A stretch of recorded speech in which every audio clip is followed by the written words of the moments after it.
Analicemos un poquito más las famosas fiestas de invierno, que en el cristianismo es la Navidad, en el judaísmo es la celebración de la fiesta de las luces relacionada con la dedicación del templo. Sin embargo, hemos visto que en las dos fiestas hay varias similitudes. Se celebran árboles de Navidad llenos de luces, al igual que en la cuenta que hemos visto de la cuenta de cómo se encienden las velas de una lámpara de 9 luces en la forma judía, nos lleva también a formar un triángulo muy similar al árbol navideño. Hay ciertos otros detalles que todavía están pendientes, y uno de ellos es el asunto de uno de los personajes fundamentales de la Navidad actual. Este personaje fundamental, después de haber dejado a un lado al famoso niño Dios, es Noel, el Papá Noel. Entonces vamos a escribir aquí Papá Noel, y yo le voy a poner de esta forma: Papá Noel, porque para resaltar precisamente el significado oculto que está aquí. ¿Bien? Y el otro es Santa Claus, que últimamente en la civilización inglesa, en los Estados Unidos, etcétera, simplemente se le conoce como Santa. El primer nombre en español, que lo he dividido como Noel, si recordamos en el hebreo en el hebreo, él es el nombre corto de Dios, como está traducido en la Biblia. Este nombre de Dios viene de Elohim, que deberíamos pronunciarle simplemente Elohim para de alguna forma no decir explícitamente el nombre de Dios abiertamente. Elohim es el nombre corto, su nombre corto es El, y a este El y Elohim se le tradujo como Dios. ¿Qué se dice, por tanto, cuando decimos Noel? Cuando decimos Noel, estamos diciendo de alguna forma no Dios, ¿sí? Estamos diciendo no Dios. Y si bien es algo quizás infantil pensar en esto, ya hemos analizado algunos aspectos que cómo fue de alguna forma introduciéndose este pensamiento hebreo en la estructura de la fiesta navideña. Vimos además que Santa Claus, que ahora simplemente se le llama Santa, una forma muy hábil de la estructura gramatical hebrea permite que nosotros realicemos cierta permutación de las letras. A la palabra santa lo que hacemos es escribir Satán. Como decía, puede ser infantil, pero tanta coincidencia para que esto esté estructurado de esta forma, estas fiestas tengan estas costumbres. Y ahora voy a nombrar un aspecto más que está estrechamente relacionado con este mismo personaje. Y vamos a hablar de el Mashiach en términos traducidos sería el Mesías bajando por la chimenea. Es decir, nuevamente hay una idea hebrea de la que se adoptó este concepto para asimilarlo como el famoso personaje navideño que se viste de rojo, gordito de rojo, que entrega los juguetes a todos los niños. ¿Por qué el Mashiach bajando por la chimenea? Hay un mensaje, un estudio que en realidad es muy antiguo dentro del judaísmo, que este personaje Mashiach puede bajar por una chimenea también. ¿Cuáles son las posibilidades de que Mashiach pueda venir?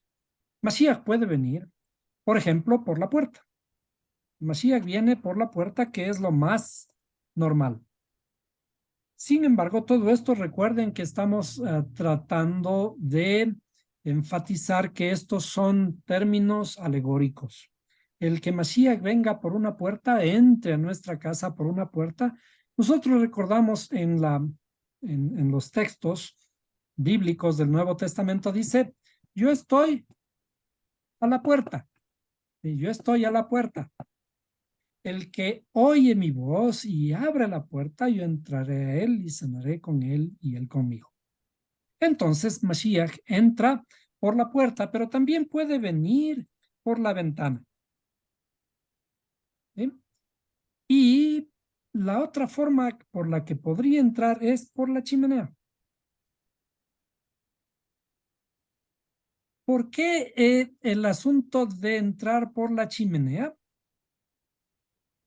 Comencemos a ver la razón. ¿Qué ocurre en una chimenea? Estamos en una fiesta de invierno, en donde sentimos frío. Y las casas en el hemisferio norte, en general, siempre todas contienen una chimenea. ¿Para qué? Para abrigarse. ¿Qué hacemos para que esta chimenea nos abrigue? Para que nos abrigue la chimenea tenemos que haber ido a recolectar madera. ¿De dónde viene la madera? Entonces comencemos a analizar, ¿sí? La madera viene de los árboles, ¿cierto? Y está escrito que nosotros somos semejantes a un árbol plantado junto a corrientes de agua, que da su fruto a su tiempo y su hoja no cae, y todo lo que hace prosperará. En la escritura, el hombre está comparado a un árbol. El árbol en hebreo es etz. Etz, que además de árbol, significa también consejero. El árbol que da frutos, es un buen consejero. Este árbol que tenemos que cortar para hacerle madera, esta madera tiene que ir a la chimenea y en la chimenea tenemos que quemar la madera. ¿Qué produce esta madera? La madera produce fuego, porque el fuego calienta, ¿no es cierto? El fuego calienta, ¿sí? El fuego calienta y además el fuego produce humo. Y cuando nosotros quemamos la madera que contiene un poco de humedad, etcétera, de esa madera produce humo y este humo va a ennegrecer la chimenea. Todas las chimeneas, cuando ya se han utilizado, van a estar llenas de hollín, porque el hollín es el producto del humo que se va pegando en las paredes. Entonces, cuando Mashiach viene por la chimenea, está aludiendo a que Mashiach se va a convertir en un limpia chimeneas, porque se va a embadurnar de humo. El humo en la escritura, vamos a mirar, a ver, ¿dónde está la palabra? Humo. Hay hay un bonito verso en el Antiguo Testamento relacionado con el humo. Vamos a ir a Éxodo 20:18. Entonces, aquí, perdón, vamos a mover un poquito esto. A ver. Vamos a salir de aquí. A ver, vamos a ir a Éxodo 20:18. Y hay algo extraño cuando nosotros miramos la escritura. La escritura dijimos que está más allá de es más allá de un relato literal. El relato literal nos cuenta una historia que parece haber ocurrido en la forma que está relatando lo que ha ocurrido. Pero allí hay información que tenemos que leer cuidadosamente. Dice, cuando el pueblo de Israel estaba al pie del monte Sinaí, veía todo lo que ocurría arriba mientras estaba Moisés arriba, y dice, y todo el pueblo percibía los truenos y relámpagos, el sonido de la trompeta y el monte que humeaba. Y cuando el pueblo vio aquello, temblaron y se mantuvieron a distancia. Voy a resaltar el hecho de cómo está escrito este verso. Y para ello vamos a buscar comparar este texto en las diferentes versiones. Es interesante cuando revisamos en la forma que de alguna manera trataron de acomodar la traducción, porque parecía que la traducción estaba, mejor dicho, el original estaba mal escrito, pero en la intención del texto no lo está. Aquí dice, todo el pueblo percibía los truenos y relámpagos, pero, y en esta versión dice, cuando los israelitas escucharon los truenos, esto es lógico, ¿qué es lo que se escucha? Se escucha un ruido, ese es el trueno, pero vamos a mirar un poco más. Aquí, por ejemplo, esta versión dice, todos vieron los relámpagos y escucharon los truenos. Le acomodaron el texto para que suene natural, para que sea normal. Vamos un poquito más abajo. Oía los truenos y el sonido de la trompeta. Quizás esta versión nos da una idea mejor. La versión Nueva Reina Valera de 1990 dice, todo el pueblo vio y oyó los truenos. Todo el pueblo vio y oyó los truenos. Pero en realidad está escrito, todo el pueblo vio los truenos y oyó los relámpagos. Pueblo oía las voces, veamos dónde está. Otra, percibía los truenos.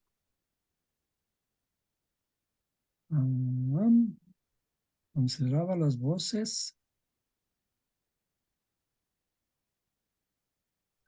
Veamos si aparece una versión que confirme lo que estoy diciendo.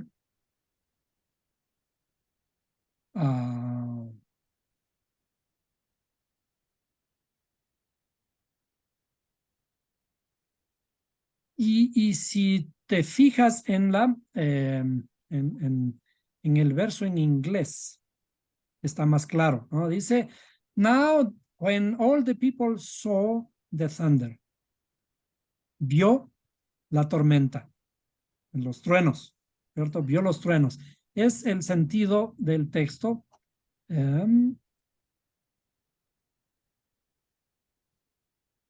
¿Dónde está? So, percibía los truenos.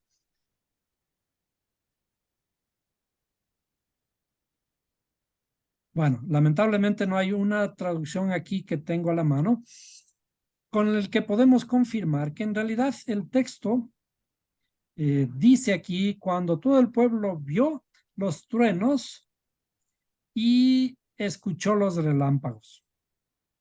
Es al revés, que debería haber dicho que escuchó los truenos y vio los relámpagos. Pero en todo caso, cuando encontramos en la Torah cosas como estas, está hablando de cosas espirituales, está hablando de ciertas percepciones y cierta información que está dentro de todo este relato. Esto como dato curioso, pero que nos lleva a analizar algo más adentro. Cuando vemos este humo y el monte que humeaba, nos interesa por ahora el humo. Vamos a ver qué palabra lleva dentro este humo. ¿Sí? La palabra Hashem. ¿Sí? Vamos a poner esta palabra Hashem, le vamos a poner en nuestra pantalla para analizarla. Así como Hashem. Hashem. Entonces le voy a poner por aquí. Hashem. Sí.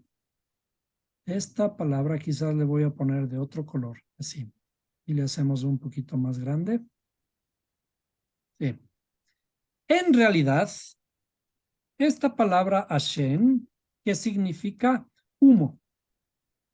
Estamos interesados con el humo de una chimenea, ¿verdad? Entonces, este humo de la chimenea es el que le hace negra la chimenea, en la que para meterse en la chimenea hay que ensuciarse.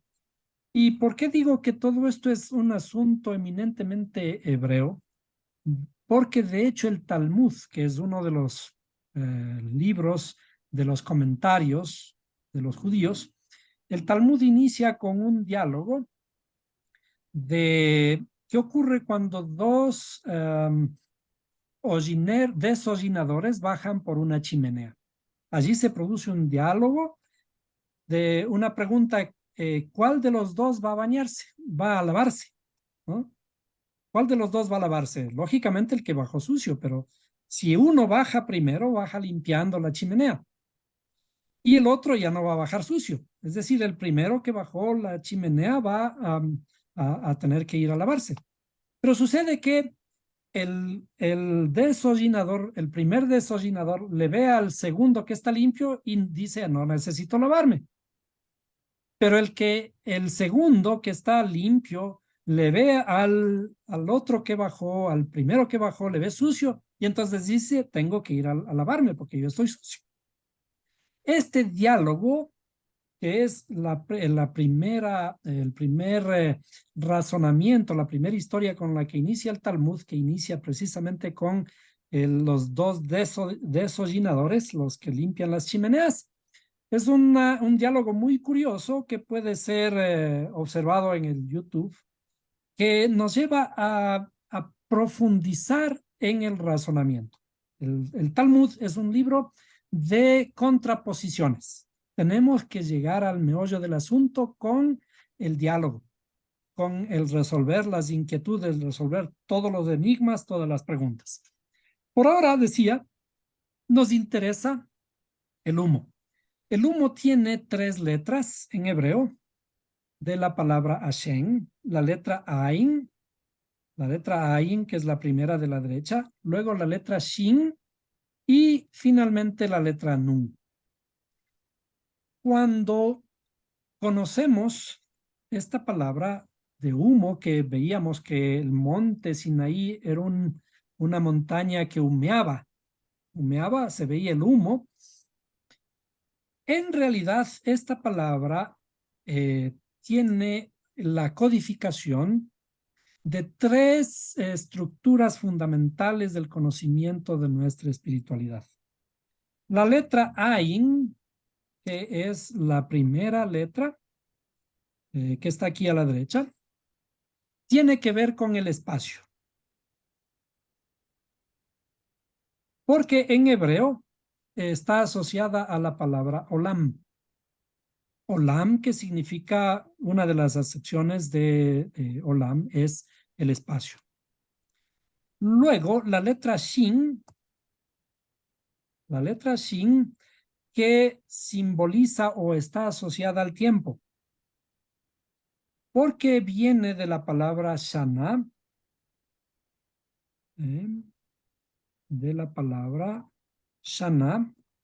que significa año, o es el símbolo del tiempo, de los ciclos del tiempo.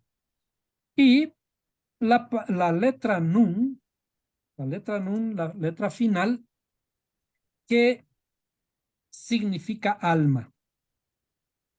Y esta viene de la palabra nefesh, que es el estado inicial del alma, y también está asociado al estado pulido del alma, que es neshama. Vamos a poner un poquito más acá, neshama. ¿Sí? Nefesh y neshama. Ambas inician con la letra nun. Entonces, cuando estamos hablando de humo, una montaña humeante, ¿de dónde se produce el humo? El humo se produce de una combustión. La madera que está simbolizada o está simbolizando a nosotros mismos, esa madera tiene que consumirse. ¿Para qué se consume? Está consumiendo, transformando su humanidad. Nosotros somos seres humanos que en la parte biológica venimos de una estructura animal, que es el inicio de nuestro proceso del alma. Esta alma animal tiene que irse consumiendo y cuando se consume por el fuego. Recordemos que en la escritura está escrito que dice a ustedes, hablando de Israel, a vosotros he escogido como a plata en horno de aflicción. En horno de aflicción. ¿Qué significa? Que nuestra alma tiene que pasar por un cambio estructural por fuego. Ese fuego es el fuego purificador. Recuerden que el fuego purificador es el fuego del Espíritu Santo, el fuego consumidor del Espíritu Santo.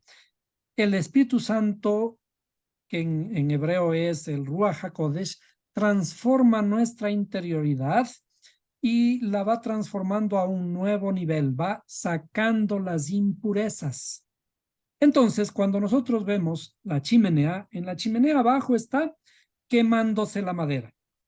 Y al quemarse la madera produce fuego y finalmente humo, que es el que asciende hacia los cielos.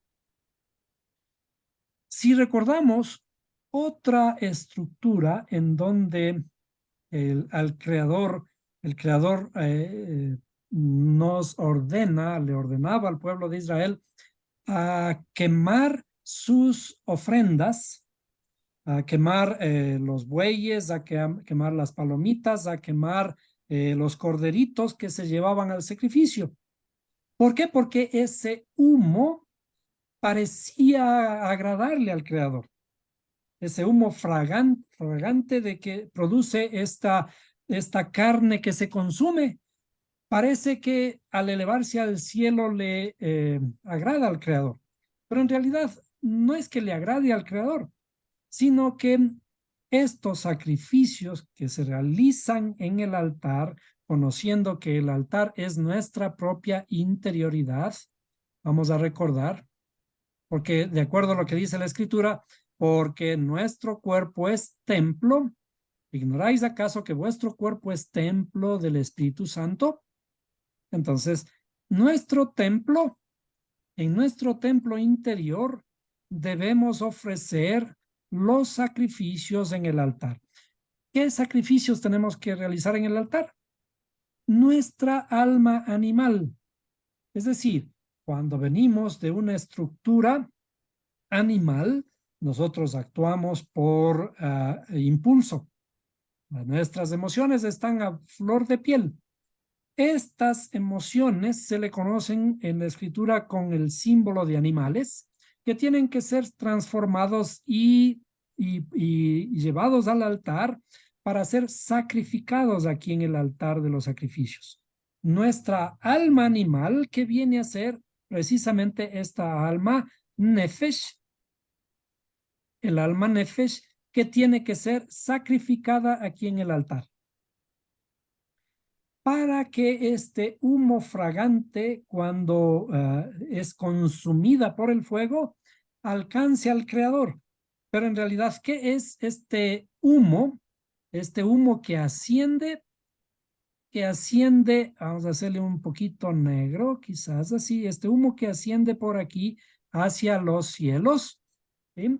Hacia el altar del Creador, hacia el lugar santísimo. En realidad lo que está haciendo es transformando nuestra estructura interna. Cuando transforma nuestra estructura interna a través del espacio, a través del tiempo, el espacio sería nuestro espacio interior, el tiempo son todos los tiempos relacionados con el tiempo en el que vivimos, las fiestas que pasamos, en este caso las fiestas de invierno. ¿Para qué? Para un nuevo año, para transformar nuestra alma nefesh y llevarla a un estado más puro, como es el estado neshama. Entonces, a esto se refiere el Mashiach entrando por la chimenea. El Mashiach entrando por la chimenea es una historia que nos lleva a escudriñar las escrituras para conocernos a nosotros mismos, conocer nuestro proceso. Entonces, a este Mashiach entrando por la chimenea es al que se le tomó como referencia para introducirle en el personaje que es ahora el personaje de todas las Navidades, llamado Papá Noel. Noel, que de alguna forma se codificó también para que no sea, que sea la antítesis de Dios, y Santa, que también es Satán, que es la antítesis del Creador. Entonces, en realidad, todas estas fiestas de invierno tienen información relacionada con el conocimiento de la profundidad de la escritura. Solo que nos hemos olvidado los significados, no preguntamos, aceptamos las costumbres por tal como vienen, porque así es. ¿Por qué somos lo que somos? Porque nuestros padres nos han enseñado a ser así. Y este es uno de los ejemplos que dábamos, por ejemplo, de por qué somos católicos, ¿sí? Porque nuestros padres son católicos y esa es nuestra costumbre.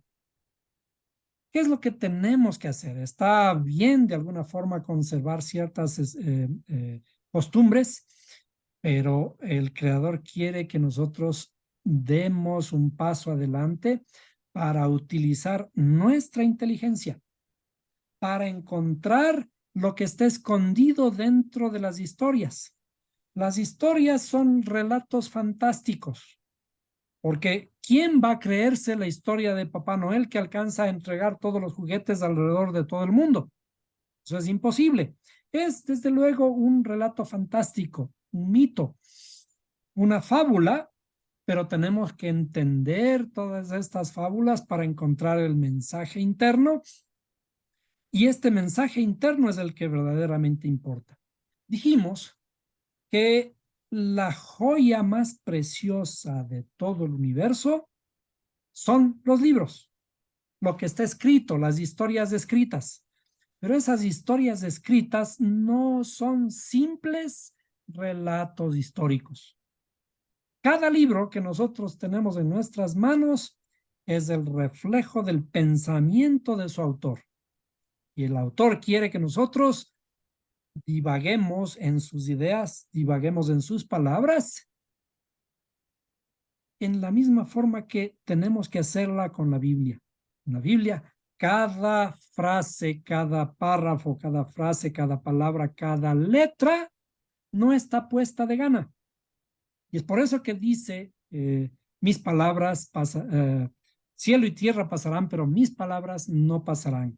Y aquel que quitare o añadiere una sola letra, una sola tilde de esta ley, sea anatema. Es decir, que lo que está escrito allí no está escrito de gana. Cada libro que está escrito allí tiene su objetivo.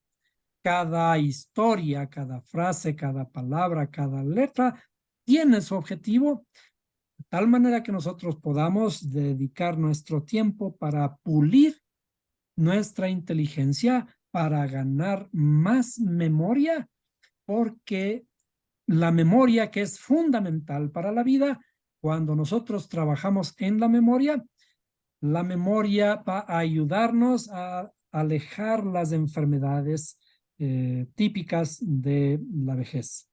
Cuando dedicamos el tiempo a este tipo de trabajos, a un ejercicio mental, estamos alejando el Alzheimer, estamos alejando las enfermedades de la memoria y estamos ejercitando este músculo que en realidad no se cansa y que tiene la capacidad de la plasticidad.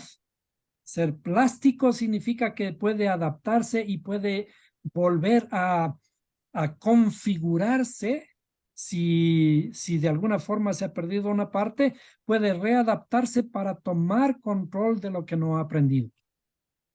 El cerebro nuestro es sin duda el órgano más hermoso, más complejo de todo el universo, que tenemos que aprender a utilizarlo porque es el regalo más grande del Creador para nosotros.